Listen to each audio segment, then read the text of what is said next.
Okay, last job of Sunday finished. I'm just leaving the client in Shakopee. It was a 65-inch TV over this fireplace, as you see.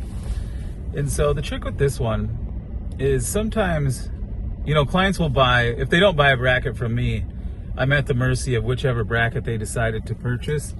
And they'll basically just buy, if they buy the TV at Best Buy, they'll get a bracket at Best Buy. And so this one was a Best Buy Essentials, a fine bracket, but not the bracket I would choose based on his scenario because, the outlet is where it is.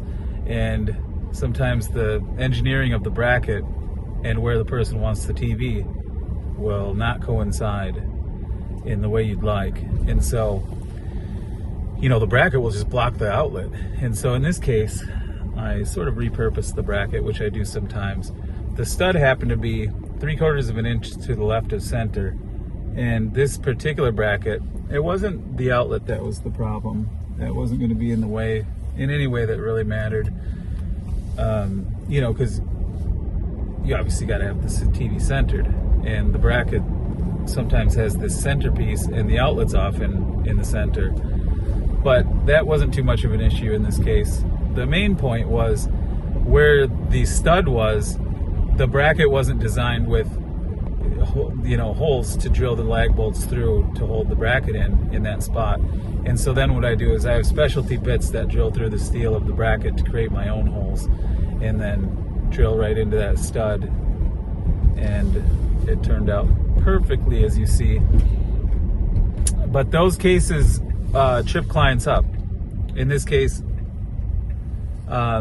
he had the bracket out and the braces on the back of the TV already to do it himself. And then, the situation that I'm talking about, he realized I'm not sure what to do because the bracket is not going to be able to go where the stud needs to go.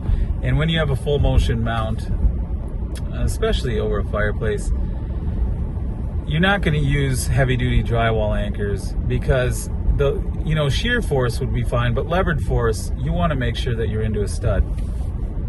If it were just onto a fixed bracket, it would have been just fine not going into the studs.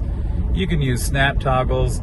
Cheap snap toggles hold 120 pounds shear force into drywall, and the sort that I have, the industrial strength, holds 238 pounds.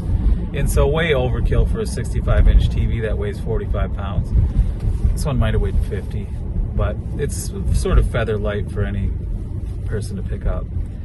And with a full motion bracket, though, I wanted to make sure it was into that stud. So I just made my own holes. I just drilled my own and went into that stud just fine. So this was a successful day again. I'm happy. I'm done, though. Sometimes Sundays you'd rather have the day off, but it's kind of a busy day in this business.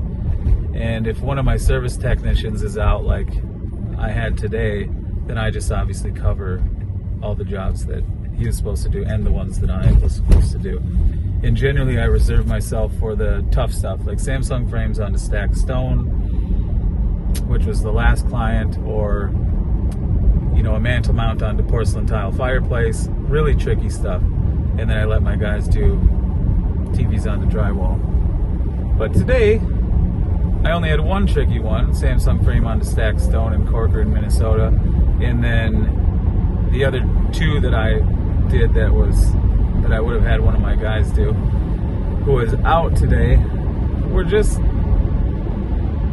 one was a 55-inch TV above a fireplace onto drywall, and the other one was a 65-inch TV above a fireplace onto drywall. And I consider those to be a bit of a break, to be honest. I don't have to turn my thinking brain on for those. Even with drilling into a bracket to makeshift it. I've done it so many thousands of times that it's all robotically routine. And now I'm done. Speaking of robots, the Tesla gets to drive me home. So I get to talk to you fine fellows. All right, that's it for this job.